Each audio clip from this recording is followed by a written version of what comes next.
I'm Tania Gustafson, award-winning nutritionist, behavior specialist, and certified mental wellness coach on a mission to help midlife women move from barely surviving to thriving. You have been lied to. Weight gain, mood swings, hot flashes, brain fog, despite what the world and even your doctor may have told you, do not have to be your story. You are not broken. You've just never been shown how to fuel your body in a way that creates hormonal balance. Fit Woman Podcast is where we expose the lies and share all things to help women take back control of their health, hormones, weight, and mental wellness and thrive through midlife. I'm so glad you're here.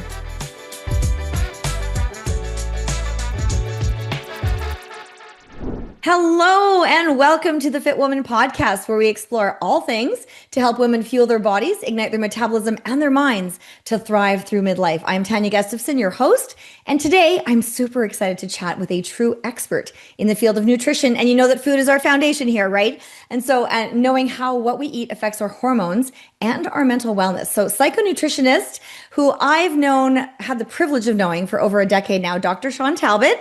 Dr. Shawn has a PhD in nutritional biochemistry from Rutgers and EMP in entrepreneurship from MIT. He's written 2 academic textbooks, an award-winning documentary. He's had several best-selling books, which I highly recommend. Go search those. Translated into multiple languages too, so you can be anywhere. And he's created a huge amount of top-selling nutraceuticals, which probably most of you are taking some of them. So if you're watching this, Dr. Talbott also runs the 3-Wave Wellness Center and trains students to be certified mental wellness coaches in his spare time. He also, if he has any spare time, participates in Ironman and ultra marathon competitions, which is amazing. So welcome, Dr. Shawn. Thank you for taking the time to be here today. Yeah, it's my pleasure, Tania. I'm looking forward to our conversation. Yeah, you're such a busy guy. So I feel really honored that you could be here to talk, especially addressing the ladies today, right? So and it's funny, before when we were just chit-chatting before you started recording, we were like, this is good stuff. We should start recording, because we were starting to talk about like weightlifting and how it's so good for women, right? And now it's becoming cool among women that like getting in the gym is something you want to do. So it absolutely is. So we're going to have to totally dive into that too. But because you coached many athletes on the Olympic teams and all those kinds of things. And so you have that. I love that because you have such a great perspective of an athlete, someone who's been invested in their health. You're not just, you don't just like tell people a list of things to do. You're actually like doing the do. Try to walk the walk. Yeah. And I think that's really important. People need to be following people who are walking the talk, like walking their walk and talking the talk at the same time. Right. So who do you usually work with? What's your demographic, your niche? Well, I guess my niche now is so somebody asked me the other day that they said, who's your perfect like avatar? Like, who are you talking to? And I go, it's basically stressed moms, right? And I said that in like almost like offhandedly. And then I started thinking about it. I'm like, that probably is who I talk to most directly, but then it ripples out from them, because like the stressed mom is not just stressed about herself. She's stressed about her kids and her husband and, the whole family dynamic and, how much money's coming into the household and are they making ends meet and all that kind of stuff. So like, they're almost like the CEO of the house, in a sense. But like, once you talk to them, you're really talking to everybody, because they're the ones who are in charge. I love that. Yes, we are the CEO of our home for sure. And the moms are what's making things get done. And so I love that, because stress is such a huge piece, right? So how did you come to be where you are? Like what you're doing with mental wellness? Yeah, well, it's been an evolution, right? So, you mentioned I used to work with a lot of elite level athletes, and I'm really excited because the Winter Olympics are going to start in a couple of weeks here, and I'm going to get to Lindsey Vonn and people like that who are coming, making these big comebacks as a 41, 42-year-old woman, whatever she's doing. I'm super excited to watch that kind of thing happen. So I did the sport nutrition thing for the first part of my career, and then you've heard this story, Tanya. My younger brother died of a drug overdose about gosh, 25, 26 years ago, something like that. Yeah, probably about 25 years ago. And that kind of flipped my focus, right? So instead of focusing on elite level athletes, I tried to take the kinds of things that I was doing around this concept of mental fitness and mental edge as a way to get your best performance out of your body.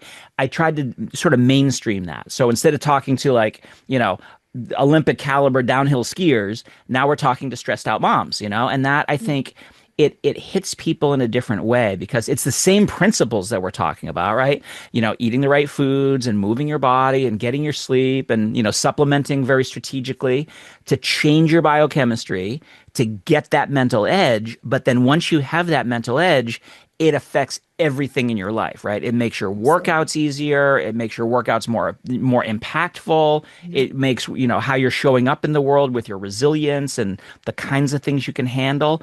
I mean, it really changes people in a lot of really cool ways. It is. It does for sure. And I've noticed that myself too, coming from someone who I thought, I'm a happy person. I don't really need to Right. address my mental wellness, like, but I'll do some of those things and I'll try some of those products and see what happens. And oh my gosh, there was a change. Let me tell Yeah. you. And Yep. so I think that no matter where you are, and I think you said it best, right? If you're feeling blah, you can feel good. If you're feeling good, you can feel better. If you're feeling better, you Right. can start to feel great and then awesome. And Right, right. Yeah, and that's that continuum, right? Of yes. like, I love talking to people who are just sort of okay, right? They Mm. don't like they're not depressed, they don't have anxiety Well, that's the disorders or most of the anything like that. population, isn't it? We're just It's kind of, most of the it's we're most of the okay. population, exactly. Yeah. Yeah, but if you can get that person who feels kind of blah to feel good again, it's not just that they feel good again. It's that now they feel good enough where now they're going to do something for themselves, or Yeah. they're going to up level in another aspect of their life, right? They're going to get in better shape, they're going to lose some weight, they're going to take on a new hobby, they're going to get back to a hobby that they put down because Right. they weren't in the right bandwidth to handle it. So it's very like it's impactful in lots of areas of your life. Well, I think it improves your whole life quality Yeah, because it exactly. affects all of those little areas, right? And then especially when you come back to the stressed out moms or the midlife moms, which are even higher stress than the moms who haven't hit the midlife yet, right? Because they've got a Exactly, whole bunch of other things exactly. going on. But if they can just feel better in themselves, well, then, the tension comes down in the home. Everybody else is a little bit happier. Maybe everybody else starts to try and they feel better just because the climate's changed, Yeah. Yeah, you know? exactly. So, I'm glad you brought up midlife moms because that's sort of where we are in yeah. our lives right now, where our kids are grown and they're out of the house, but they're starting their adult lives. And so we've got situations where like, Julie doesn't have kids at home, but now she's going through menopause, like that's a whole nother layer of stress, right? It's a whole different ball game, that's for sure. So how this is a perfect segue into my next question. So how important is gut health for women in midlife, like the perimenopause, the menopause? Like how Yeah. vital is that?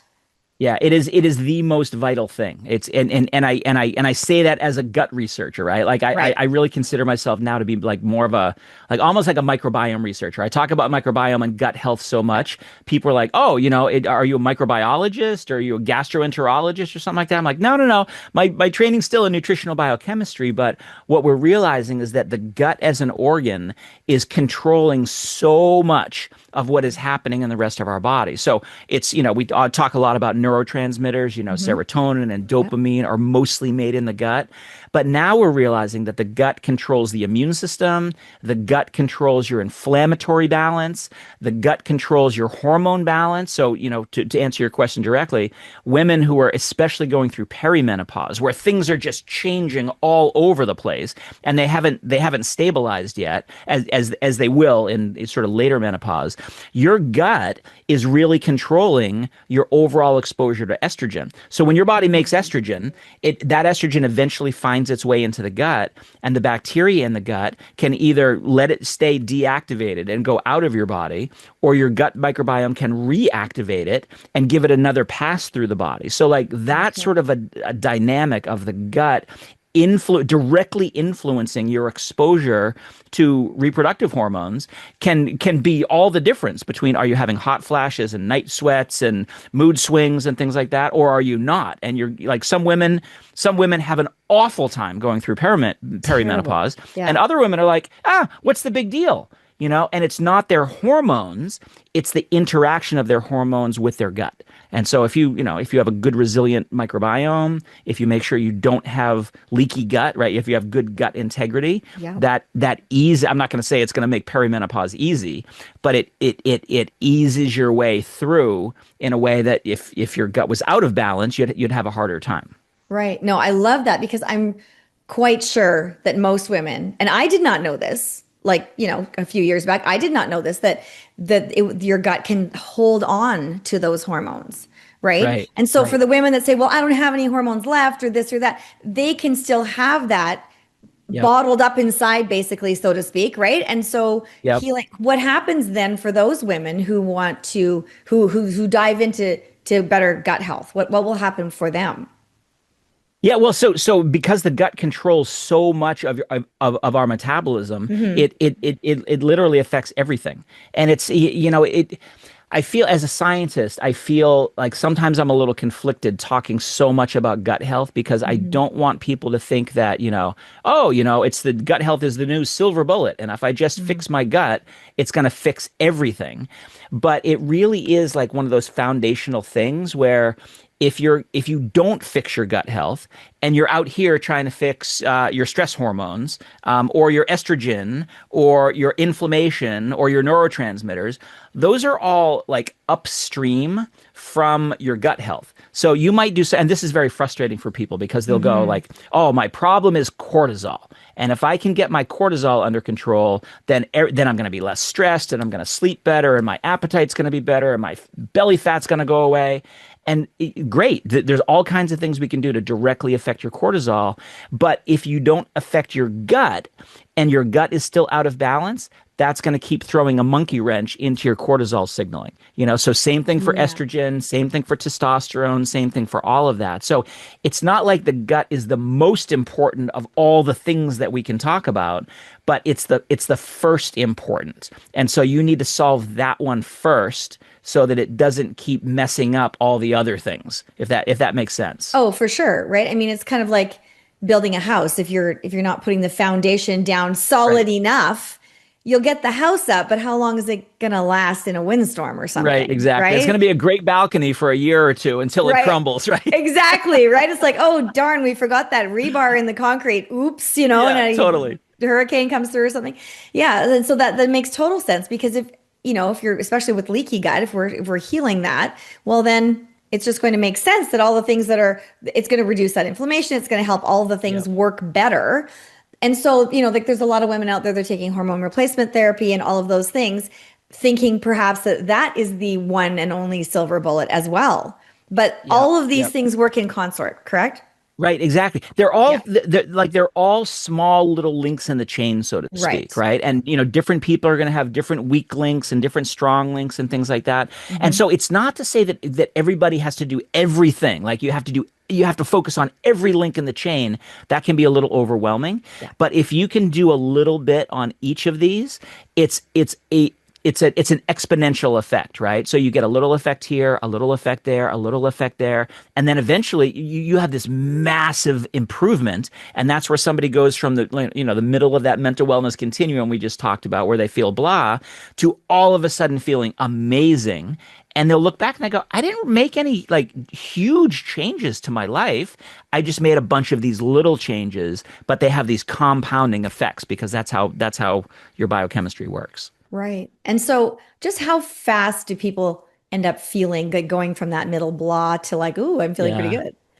Yeah, Like, it depends on how we're measuring it. So yeah, there's okay. there's some things that can change really really quickly. Mhm. So we can get somebody to feel kind of blah, like low energy in the day and kind of irritable and anxious at night, what we would call tired and wired. Yeah. We can get that person to feel sort of normal again in as little as a day to as long as a week, right? So pretty quickly. That is But very quickly.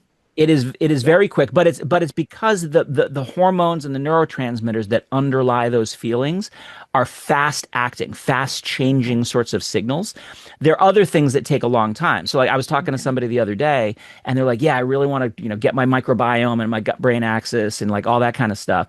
And I'm like, "Well, that's great, but just so you know, that proposition is like at least 4 weeks, but more likely 8 weeks, maybe 12 weeks. And Okay. so like if you're going to completely like reorchestrate what's going on in your whole gut, that's something that take like it's kind of like growing a garden, right? You can't Okay. grow a garden overnight. It Mm. takes some weeks for the seeds to plant and germinate and send down roots and send up shoots and all that kind of stuff. And then, a couple months later, you have this beautiful garden. That's kind of how the gut works. But there's other things we can do really quickly. We can, change your cortisol levels. We can change your brainwave activity. We can give you something, an example I like to use is the amino acid theanine, right? Okay. Theanine can induce this state of calm alertness, what we call relaxed alertness. Like an athlete would call it being in the zone. Okay. You can literally get that in an hour with the theanine supplement, right? Nice. And that's great, right? But that's just the tip of the iceberg of like someone's going to like how they feel, right? Being Right. relaxed alertness is better than being tense and brain fog. Right? I mean, Totally. so you can get that change really quickly, Yeah. but that's not touching their stress resilience. It's not touching their if they have depression, it's not touching that kind of stuff, which is a Right. little bit later. Right. So, But it's good to know, though. I just wanted people to know that, that they can make those small changes fairly quickly because we really live in a microwave society, right? yeah, Everybody, totally. they want the quick fixes. They want this, they want instantaneous. Yeah. And sometimes they don't wait long enough, like where you're saying 4, 8, or 12 weeks, right? And I find Yeah. that with my clients, some of them are very quick to respond and some of them take a little bit longer and some of them take a really long time, depending. Yep. I had a client once who had mold toxicity as Mm, well, so like of course her response is going to be way longer than right. someone who just came in and I just want to lose 10 pounds and clean up my diet kind of thing. Yep. Yep. And so there's all of this, but I think it's really important for people to know that they can get a positive response very quickly in something. In something, exactly. In And then something. realize that like I call it phased benefits, right? The Oh, fact that yes. we can deliver, okay, we can deliver this and this really quickly, and then we can deliver this other thing a little bit later, and this other thing a little bit later. And that's why I love like coming at these problems that everybody complains about, right? Being stressed, being tired, being out of shape, having trouble losing weight, all that kind of stuff, is that we can say, let's get these wins a little bit here, and then we're going to get some other wins and some other wins because doing the diet piece, like what are you eating and how are you spacing your food and all that kind of stuff, that's one intervention. We can bring you along this chain of events by layering on exercise or layering on better sleep quality or layering on a supplement regimen or whatever the case may be. So like not just thinking like, okay, success or failure is did I lose 30 pounds? Right. Success or failure is all these little wins on the way to that overall objective, So Absolutely. I love that you said that as a scientist because we work here on non-scale victories as well too. Like yeah. like you said, it's not just that number on the scale. That's a measure, sure, but you can get to a number on the scale and feel horrible. Yeah. Like you can get to the right number, but if you're not actually feeling well and feeling healthy and feeling good and feeling energetic and feeling vibrant, then you're very quickly going to fall off of whatever that was Yep. that got Yep. you there in the One of the first thing place. one of the things we used to tell back in my sport nutrition days, one of the ways we used to describe it to the athletes, like sort of standard slide that I would show at the Olympic training centers was, like a mountaintop and an athlete at the top of the mountaintop, right? Yeah. And for an athlete, it's going to be, winning the gold medal. And we would say like, hey, this is what you're shooting for, right? You're shooting for that peak of the mountain. But don't forget this whole side of the mountain, so to speak. You're going to spend most of your time on the side of the mountain. And the side of the mountain means every day you're adhering to whatever your dietary regimen is, right? And some of them Right. were trying to gain weight and some were trying to lose weight, depending on what their sport was. Right. Every day you're going to be doing your workouts. Every day you're going to be thinking of your sleep quality. Every day you're going to be thinking of your recovery. Like all that kind of stuff. Like you're spending whatever 99% of your time on the side of the mountain, making progress, little wins. You're spending like just a fraction of your time at the peak, if you even reach the peak. So, like you need to change your mentality of what success looks like. So it was, Absolutely.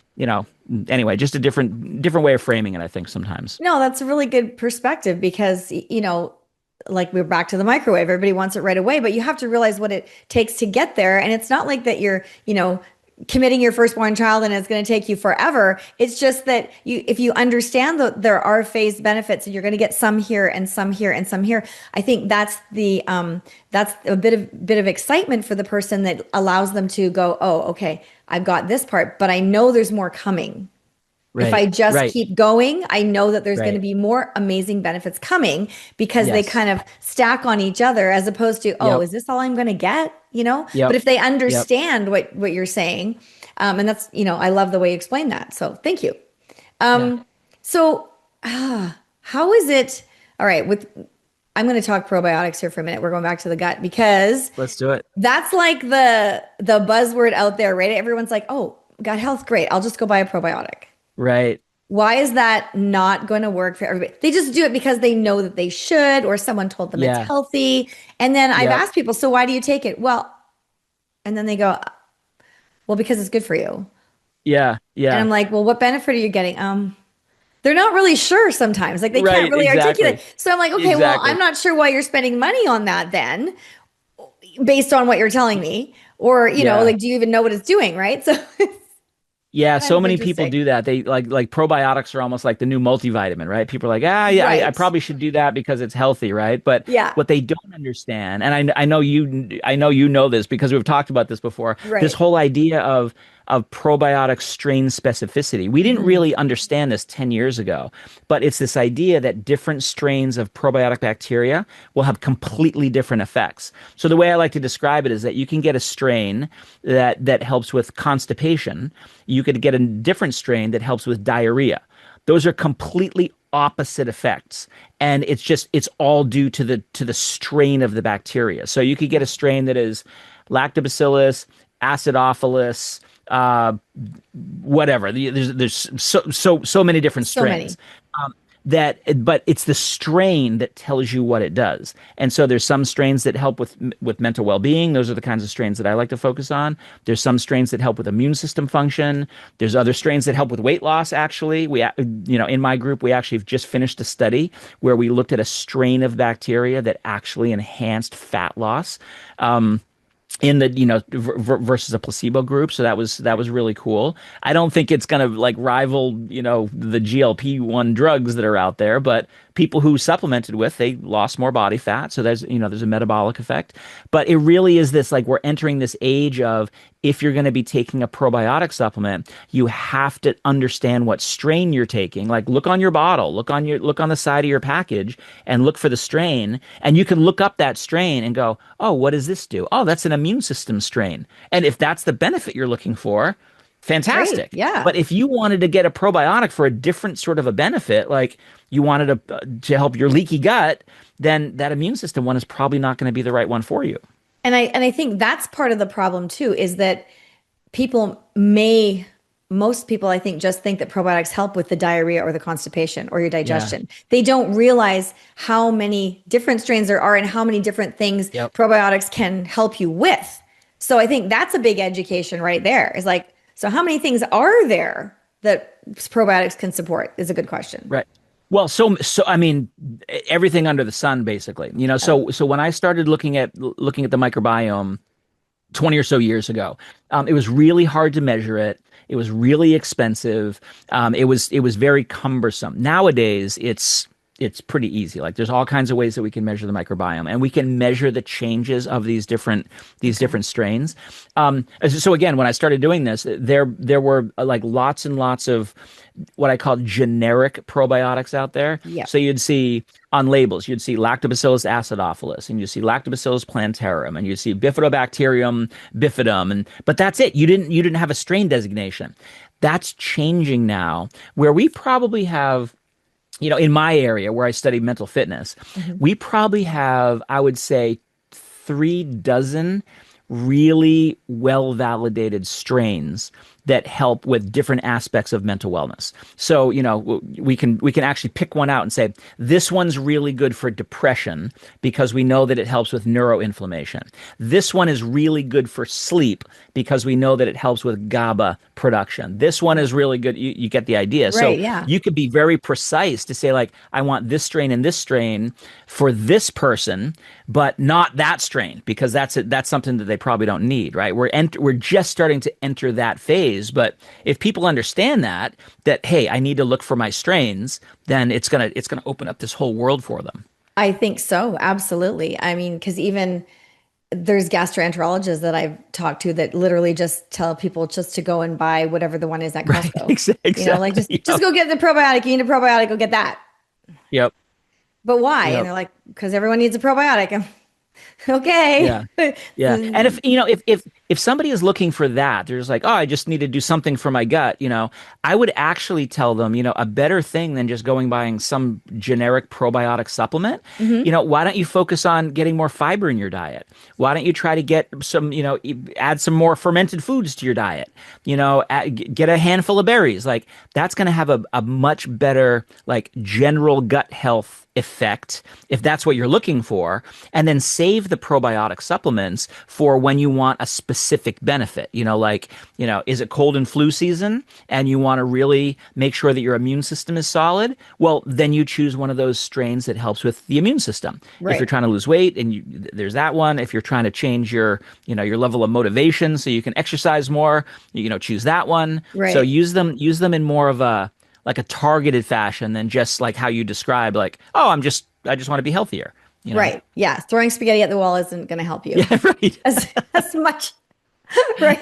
You have to use a Yep. fork. Get right in there. Yeah. Um, Right. so the other topic I wanted to talk to you about, because I was one of the calls that we were on 2 weeks ago, maybe now. I think it was Hmm. before Christmas.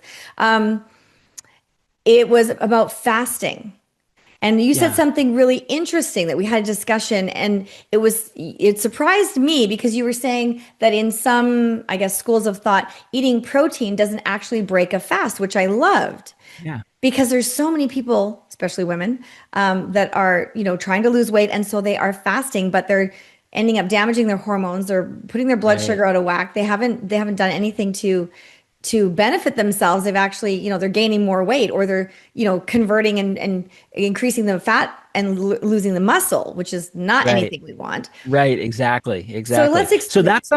that's something you probably educate the women that Hmm. you work with about, right? So like Right. fasting or intermittent fasting or time restricted eating or however you want to say that. Right. It has a lot of really good research behind it. It has a lot of potentially great benefits for people in terms of like regulating appetite, controlling blood sugar. It actually has some microbiome, leaky gut sorts of benefits for it. But it's not for everybody. Not everybody does well with intermittent fasting. And a lot of those somebodies are women. There are a lot of women that like the fasting can actually put an additional stress on the body, and that jacks up their cortisols. That interferes with their reproductive hormones. It can lead to instead of muscle gain, can lead to muscle loss. It's like all the things that you just said. Right. It's not for everybody. And so like one of the things that I think can help people is that I actually don't consider, and a lot of my colleagues don't consider, protein to be something that breaks a fast. So if you can get a pure protein, right, not a meal replacement, right? So this isn't putting in your protein in with your almond milk and a handful of berries or a banana or something like that. This isn't what we're talking about. We're talking about like just a pure protein that you're adding into water or into a cup of coffee or something like that. That doesn't break a fast in the same way that having sugar does. Usually when we're talking about intermittent fasting, we're trying to get people to reduce their sugar intake because Yeah. as soon as you take in a carbohydrate, your blood sugar level is gonna go up, Yep. your insulin levels are gonna go up, your metabolism starts going down one path. Protein doesn't usually do that. And so, that's where, if somebody is going to be doing, some sort of a fast, having some protein on board first thing in the morning can actually be really, really beneficial, and it's not going to set you down that whole blood sugar highway. And so that can really help people in a lot of ways. And like one of those ways is to maintain your muscle mass, which is like one of the most important things for everything that we're talking about. Absolutely. Yeah. And I think because, well, population in general, but more specifically for women, I think back in the 90s, we were told don't eat fat, don't eat like it was always eat less, count calories. And I Yep. was part of that whole thing too. I mean, I've been in this health and fitness industry since 1986, and I Yeah, was yeah. going to So the we've both seen yes, all the trends, all the right? things like going to the conferences, Yep. all the things, and they would still just tell you eat fewer calories, and Yep. carb load and do all these things. And we're like, oh my goodness, do the cardio. We talked about the Yep. cardio, right? As opposed to the weights. Yep. Yeah. And Remember the days, Tanya, when it was you needed to eat a low fat diet and yes, you needed to do all the cardio, right? That's like now, and there was science back then to show that no, that might be the right way to go. And nowadays the science is more precise, and we look at those two things and we're like, oh my gosh, what in the world were we doing to people back then? right. Like it's not totally opposite, but like that is not what we would tell people to do nowadays based on what we know. No, it's pretty far away. And really like the evidence is showing us that that really was not a good healthy path to go down to. I mean, Canada Right. and the US is I think probably the most unhealthy we've ever been. Yep. And so we Yep. need to Exactly. roll that back and Roll it start back. roll it Exactly. back. But I even remember my mom asking me one time, I was at the gym or whatever, and she said, "Aren't you afraid you're going to get bulky and start looking like a man?" Yeah. Yeah. And I said, Exactly. and finally I said to her, "How long have I been lifting, Mom?" And she went, Yeah. "Oh." And I said, "Well, do I look like Arnold Schwarzenegger?" She said, Yep. "Well, no." And I said, "Well, there you No. go." So it's There really you go. funny because then my mom in her late 60s and early 70s was actually going to a class up where she lived, and they had weights. And so she very proudly told me, "We have weights in our class and we're doing these exercises with That's weights." And great. I thought that was fantastic that it Yep. finally was coming around, that it Yep. was Yep. I love important. it. And I'll tell you one of the things that I love at my gym. Like I love to see that there's always been teenage boys in the gym, right? Always. Trying to get big. But now you see a lot of like high school age girls who are in Yes. the gym, like lifting weights, not just lifting the little weights that you're going to see in the aerobics classes, but like getting on the squat rack and doing deadlifts and doing stuff like that. And I'm just like, every time I see them, I'm like, thank you that Yes. how wherever they're getting this message, it's getting through to them. Because if they can get into a habit like that young, then when they get to be like my wife's age, right? So Julie's in her mid 50s now. She goes to the gym and lifts to like maintain her muscle mass and Mhm. maintain her bone mass. But these younger girls, if they can get in there and get into that habit, they're going to have a lot more. It's going to be good for them in so many other ways. But So once they get many. to be in their mid 50s, they're going to have like more to lose, so to speak. So that's going to be Right. good. No, absolutely. And it really affects, I think, everything, their whole health, their structure, their body Yep. confidence, Yeah. Their because that's a big confidence. thing with Exactly. Yep. young girls and young women Huge. for sure. It's Huge. Yep. huge. And then yeah, it just they reap all the benefits when you head into menopause with Yep. by maintaining that muscle mass and then doing the gut and balancing the blood sugar that we talked about earlier. And then Yep. but okay, so the gym is really like I was telling you, it's a stress relief. It's always been a good de-stressor for me. I just love it. I feel great when Yeah. I know when I'm going. I love that I'm going. I don't care that I have to get up early and go. I love it, and I feel good when I'm done. So for Yep. me, I know that's a good mental wellness thing for me. But and there's a lot of women out there struggling with mental wellness issues. Yeah. I I just I see them in my private practice all the time. Now, from Yep. where you're sitting, how is that has that really increased in the last like Yeah. exponentially, or have we always been there and we just kind of been under the surface and nobody says anything?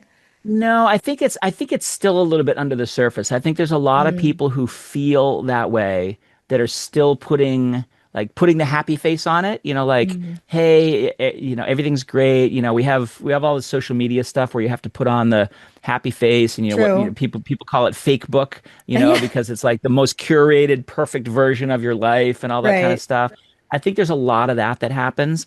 Um, I do think that like one of the things that I love about I'll go back to the younger generation again, is that they're much more open about their mental health struggles Mm, than my generation was when we were that age, right? So I think like I view that as a very positive thing that people are, along the idea of like, hey, it's okay to not be okay. It's okay if you're, to express that you're stressed out, or you express that you're having a down day, or express that, right. everything feels like, you're overwhelmed in whatever way. Like putting that out there, I think should be just as normal as somebody saying like, hey, I need to get back in better shape, or I need to, take care of my physical health. Mental health should be like in the same open dialogue sort of a thing. So I think we're Totally. seeing more of that. I also think though, Tanya, that we're things that the how can I say this? Like there's a lot more things in the world that stress us out that we didn't have before. And it's like, True. media, social media, 24/7 phones and like all that kind of stuff. Those aren't big stresses. Like they're not going to kill us necessarily. Like it's not a saber-toothed tiger, it's not an earthquake, it's not a Right. tsunami. But those, like we were talking about the links in the chain before, Hmm. these are all links in the chain in a bad way. And you have a little bit of stress here and a little bit there and a little bit there and a little bit there, and eventually it breaks the camel's back. Yeah. It's the whole cumulative effect of it. Cumulative, because Yeah. we've got stress from our poor diets, right? All the processed food that we're Yeah. exposed to. We have stress from poor sleep quality. We've got stress from all the things that I just mentioned. Being physically inactive is a stress. Being worried all the time is a stress.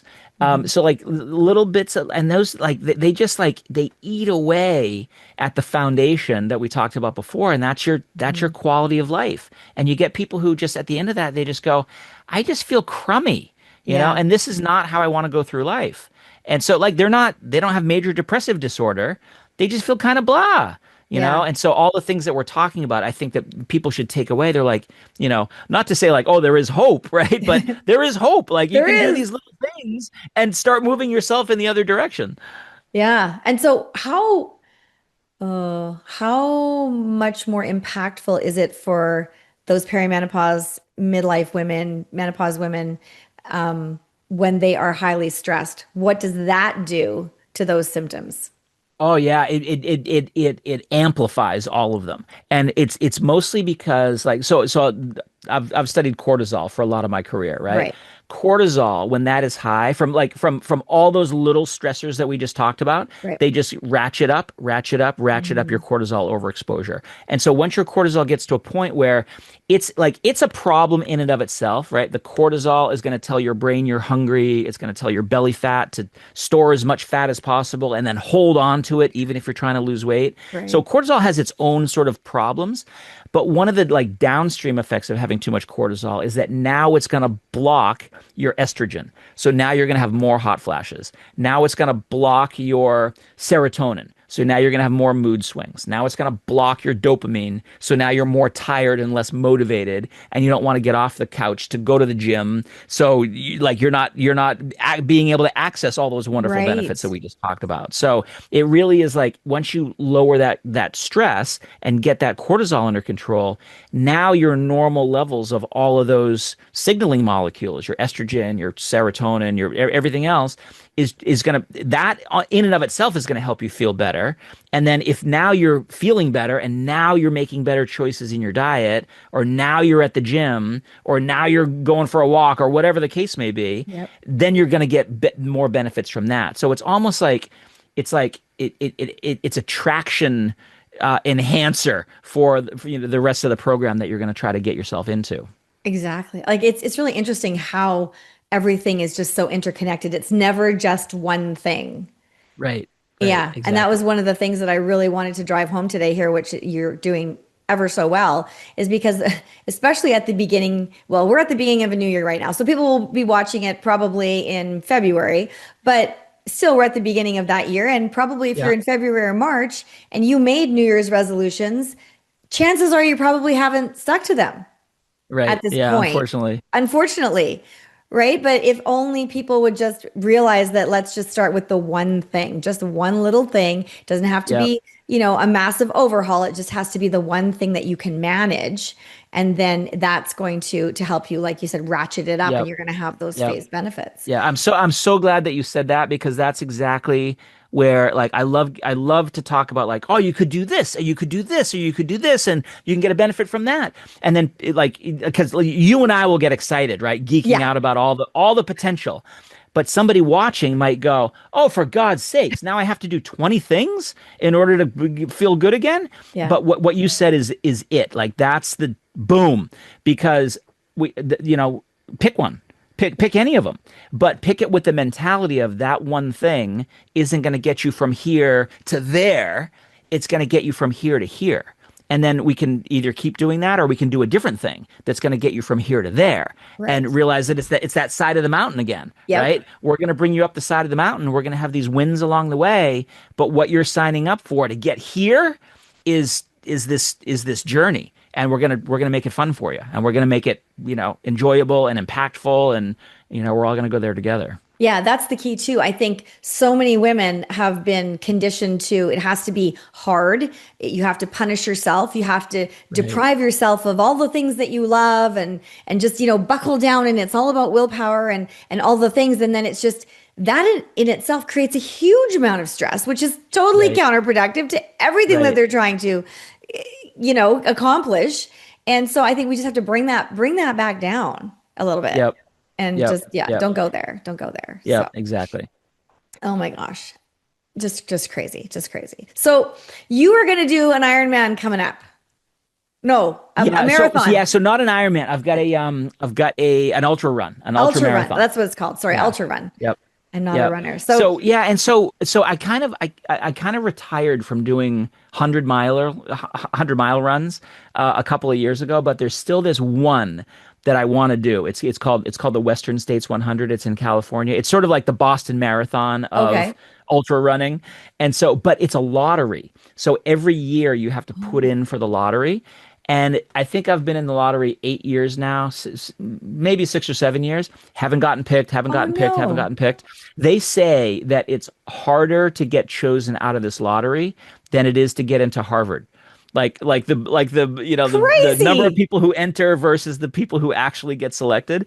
And so, but here's the problem. Every year you don't get selected, you have to then run another qualifying race in order to get into the lottery for the next year. It's a total racket, right? That you Oh have my to. goodness. So every year I've been running all these 100 milers or 100 kilometers sometimes to requalify each year. So I didn't get into the lottery this last year. I have to run another race. And so, yeah, I'm training for that right now. Oh my goodness. Okay. But, and then of course, every year you're 1 year older. So, Right. right. But I just want to say that is like, you are like the picture of health with that and so inspirational because my philosophy is I don't think anyone's ever too old to start or to do something, Agreed. and that's a long way to run. I'm just saying It's a that's a long way to long run, way and to it's run. taking me longer each year, right? To your point, I'm getting older, so I'm not getting faster, but I'm still having just as much fun. But you're still finishing. You're still out there running and you're finishing. And if anyone else out there who's watching this has ever done an ultra or an Ironman or something, you need to drop your comments in this podcast when you're watching because I want to see. Because I am not the runner. I will lift. I will show up. I will do all the things. I will teach a class. I will do whatever. But I'll run a 5K or something like that. But it's just not the thing that excites me. Clearly, it excites you. But I think that's another important thing to bring to people's attention. It's not when we're talking about exercise specifically, is that Yeah, it doesn't, there's not just one thing that you should be doing. It's what's the thing that excites you. right, right, exactly. And it could be like I know a lot of people play pickleball. I don't know how big pickleball is in Canada, but it's Pickleball is huge in the United huge, States. guys. Yeah. Huge. So there's that. There's so many things for people. You have to just find your thing. Find your thing, Don't feel move with like, oh, intention. I don't want to get on the treadmill because I don't want to get on the treadmill either. So Yeah. If you don't like it, don't do it because you're probably not going to that's keep right. doing it. Find something Exactly. that you can keep doing. But for women, you need to make sure that you add some weight to that. So Yes, as long as 100%. you're putting in some weight in that as well too, so that you're not doing those crazy cardio sessions that I used to do for hours, because that's what they told us to do, right? Yep, Oh exactly. my goodness, geez. So what is your give us a word of wisdom here for all the ladies in midlife that let's sum it up. And you've always got some great nuggets. Yeah, I guess people say to me a lot, they'll listen to me talk on a podcast like this, or listen to you, or listen to somebody, and they're like, I have all these great things that I should be doing, right? Or you'll listen to like an influencer, and they've got this multi-step morning routine that they do, and if you add it all up, it's probably taking them 4 hours to do all these different things, and people are overwhelmed sometimes by all this like overly curated stuff that's Yeah. out there. And I'll just say to people, kind of like what we just talked about, like pick something. Start somewhere. And for some people, it might be they're going to join a gym and start an exercise regimen. For somebody else, it might be, yeah, you know what? I'm really going to focus on my diet, and I'm going to add more fiber. I'm gonna do fiber and hydration, for example, right? That's what I'm gonna Perfect. focus on for the next 2 weeks. Or somebody will say like, I don't even know where to start. I'm just gonna start taking a supplement, right? So for me, somebody who Yep. studies supplements and formulates supplements, a lot of times the supplement can be like the first step, and you can get a supplement that helps you sleep better. And Yep. if you're sleeping better, then your energy is going to be better the next day. And then maybe that's going to help you be more motivated to, move your body or something like that. It Exactly. could be a gut health regimen, right? Where you're going to say, okay, I think I might have leaky gut, right? I'm having trouble losing weight. I have brain fog, those sorts of things. So I'm gonna do a leaky gut regimen, and I'm gonna eat more fermented foods, and I'm gonna get more polyphenols in my diet, like brightly colored fruits and vegetables, and I'm Mhm. gonna, eat more fiber. Like that's what I'm gonna do, and maybe I'm gonna take one of these probiotic supplements that can help with leaky gut, like a acromancy or something like that. Mhm. So like that might be the thing that you do. And once you solve your leaky gut, then you can move to that next step on that side of the mountain, and you Yep. can go, okay, now I'm gonna go on a diet plan with Tanya, or I'm gonna get on an exercise regimen, and I'm gonna start adding weights or something like that. So it's this progression, but you have to figure out where to start, and different people are gonna want to start in different places, just like what resonates with you. Exactly. Okay, I love that. Well, thank you. Thank you for sharing Yeah, all of your words of wisdom today. my And pleasure. I know you've got some new products that you're formulating and new things and some awards that your products have already won, so people can check you out on your Yeah, website yeah. there Our at our Three our, our Waves. new product called Zenith was named a startup star for Oh, cool. 2026. So yeah, super cool that's getting some recognition. So people can check that out at Three Waves Wellness if they want to. Awesome. Great. Well, thank you again for joining me today and taking the time. And I so My appreciate you. pleasure. Thank you. Great to talk to you as always.